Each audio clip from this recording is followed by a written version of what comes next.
Hello and welcome back to another episode of Sunday Reading. This is episode 6, and in this episode we'll be discussing Ashlin Wang's 2015 work, Never Stop Shooting. I've been a big fan of Ashlin's for some time. This was his first publication, to my understanding. Came out a few years ago and quickly sold out. I know there have been a few calls by quite a few people for him to do another print run because it's an absolute outstanding body of work. But to my knowledge, he hasn't done another release yet. But despite that, I'll still include links to more information about Ashlin in the description below, so you can go and check him out, which I highly encourage you do. So Never Stop Shooting, like I mentioned, came out, I believe it was 2015, 2016. It's a pretty non-standard photo book, especially for a first release. It's incredibly ambitious and covers a very wide breadth of work from Ashlin over the course of one summer. I believe the summer was 2015, excuse me, the book came out in 2016. You can see by looking at the spine here, it's quite thick. It's got a good heft to it. This book was printed through Blurb. It's one of their trade books. I know that it's their higher end color paper. It's not a photo paper, but it still is pretty nice. I know there's some animosity towards Blurb. I've used them quite a few times myself with good results, and I feel like, especially once you get into these thicker books with the nicer paper, the quality is really quite nice, especially for the price that you end up paying. This is one of the more expensive self-published books I have in my collection. I believe it was about $35 when I first purchased it. I'm not sure of what it would be worth now, but I imagine it's at least that, if not more. Never Stop Shooting is a motto of Ashlin's. It's tattooed on his foot here, as you can see on the cover. There's Mount Hood in the background, and then there's the title, ISBN on the back. So for this episode, I've earmarked quite a few pages. If this is your first time tuning in, please know that I don't go through the entire book. That's both out of respect for the photographer. I don't want to give everything away. But also I feel that you, in order to really experience a collection, a series of work, you should see it in person, not just by watching it on a video. So really quick, note from Ashlin, a little introduction about the book itself, but I'll kind of touch on some of the things that he talks about as we get into it here. Let me get to this first little mark. There we go. So the first mark, as you'll notice, has no photograph on it. One of the interesting things that Ashlin's done is treated this like a mixed media project. So throughout the book, there are audio recordings which you can access through QR codes. He also has quite a few little anecdotes, quips, notes about the photographs that he took, experiences that he had during this trip. Again, as these photographs were captured over the course of a summer. The closest thing I could describe this to would be Robert Frank's The Americans. It's such an incredibly comprehensive collection of photographs, and so I think the addition of non-photographic pieces like this are really, really welcome. You'll notice that a lot of it's done on black background, which I do like as well. Some of it is on white, but the majority is on black. Let's jump ahead then really quick to the next mark I have here. Again, not a photograph. One of the other things that Ashlin has included is this very personal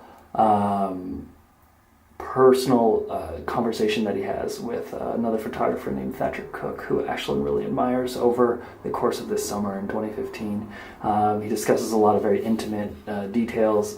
Ashlin discusses a lot of very intimate details about his life, where he's planning on going, not physically, but just in terms of next steps, and seeking advice from Thatcher, and Thatcher provides some very well thought out responses.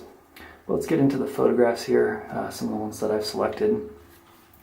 One thing to know about Ashlin is that he is, as a photographer, he straddles this ground between documentarian and street. So yeah, there are photographs on the street, but they're never done from a perspective of candidness, or often even in black and white. So many of his photographs are in color, and he makes such a phenomenal use of the color that's available to him, and then parlays that into corresponding photographs. So here, very plainly we can see the boy in the blue shirt with the shorts, and then over here an older gentleman in blue and khaki shorts as well, with people both peeing around the corner. This theme of symmetry and this theme of consistency throughout our lives is one that's so incredibly persistent within Ashlin's work. You see it almost as his ability to capture the mundaneness of everyday life. And I know that as a term gets thrown around a lot, but what I think is different about Ashlin is that so many of us take all these moments that we experience day to day, and whether they're photographed or not doesn't necessarily matter. But what often happens is as they're photographed, we associate so much with them because we're behind the camera, and we as the photographer, I mean. With Ashlin's work, he's doing the same thing, but the way it's presented, it feels so much more authentic.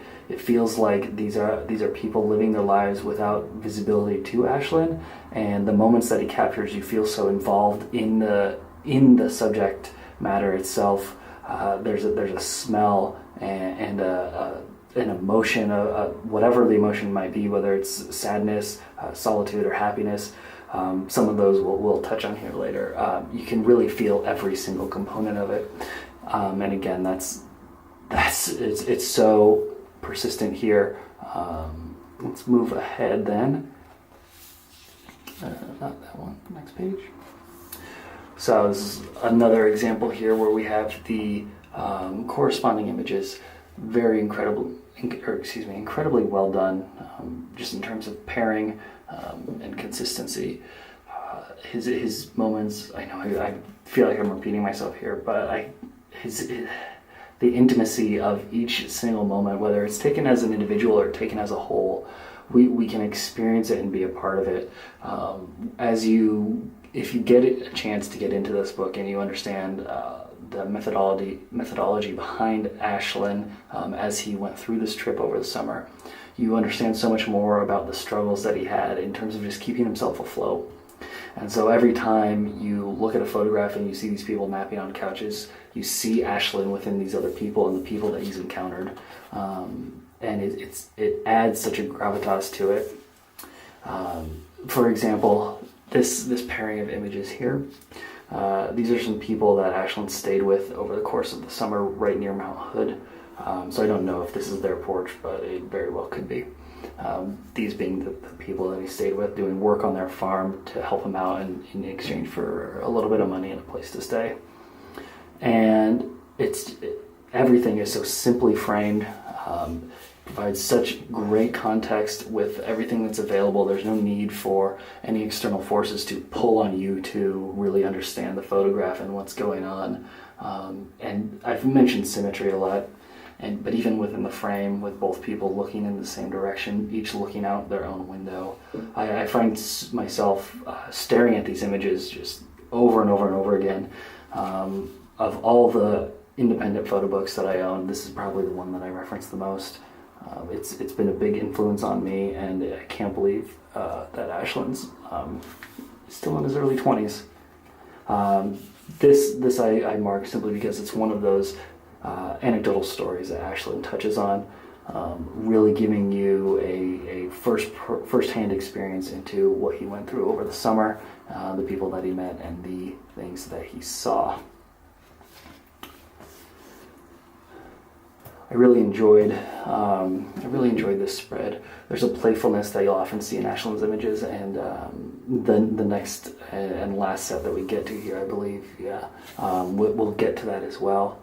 The vibrancy of color and the ability to block things, not physically, but really section them out in terms of distinct shapes and distinct patterns.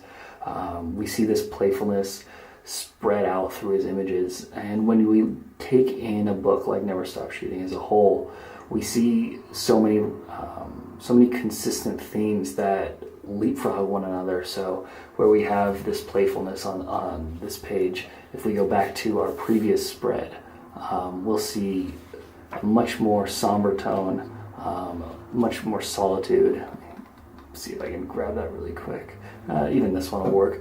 The quietness that we see here, whether it's quiet due to relaxation, more likely exhaustion simply based on how the people are looking. This This gentleman here is awake. He's got his phone in his hand. Everyone else is kind of seemingly just passed out wherever they can.